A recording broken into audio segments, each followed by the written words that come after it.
లో కృష్ణరాజు గారు యాక్ట్ చేశారు. ప్రభాస్ గారు. ఇద్దరి మధ్యలో మీరు చూసిన సిమిలారిటీస్ ఏంటి? బెస్ట్ క్వాలిటీస్ ఏంటి? చాలా అంటే అంటే కృష్ణరాజ్ గారు ఆల్మోస్ట్ లైక్ ఒక టీచర్ ఫిగర్ లాగా నాకు ఫస్ట్ సినిమా. సో ఆయన కథ చెప్పాలని వెళ్ళినా, ఆయన కాస్ట్యూమ్ ట్రయల్స్ దగ్గరికి వెళ్ళినా లిటరలీ ఇంకా నేను పెద్ద చెప్పేదేం లేదు. ఒకటేదో చెప్పి ఆయన ఆయన ఎక్స్పీరియన్స్ నుంచి ఇలా ఉంటే బాగుంటుంది, అలా అలా ఆ సినిమాలో అలా చేశాను, ఇలా చేస్తే బాగుంటుందని ఆయన లుక్ ఆయనే డిజైన్ చేసుకున్నారు. అండ్ సో సిమిలారిటీస్ అంటే ప్రభాస్ గారితో మోర్ ఫ్రెండ్లీ ఉండే. సో ఇట్స్ వేరే ఈక్వేషన్, ఆల్మోస్ట్ ఈయన ఒక ఫాదర్ ఫిగర్ జోన్లో ఉండే.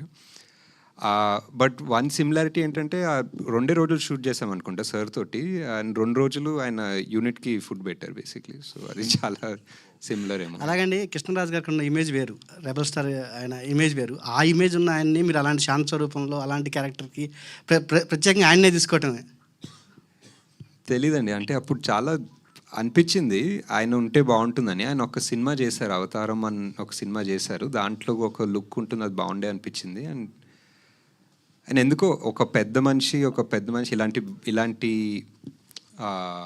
మాటలు చెప్పాలంటే ఎవరికో ఒక అర్హత ఉండాలి. ఎందుకో ఆయనకు ఉంది అనిపించింది ఆ టైంలో. సార్. All the best.